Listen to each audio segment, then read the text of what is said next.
আমার ভয় হয় যে এমন একদিন আসতে পারে যখন মুসলমান জাতি খ্রিস্টানদের গোলাম হয়ে থাকবে। তারা শুধু এই জন্য খুশি থাকবে যে আমি তো বেঁচে আছি।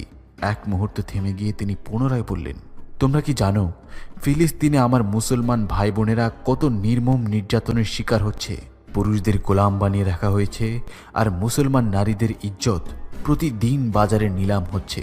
ফিলিস্তিন থেকে আমাদের ভাই বোনদের আত্মা প্রতিনিয়ত আমাদের ডেকে যাচ্ছে, আর তোমরা এখানে ভোগ বিলাসের জীবন বেছে নিয়েছ। এই মেয়েদেরকে আমার সামনে থেকে সরিয়ে ফেলো।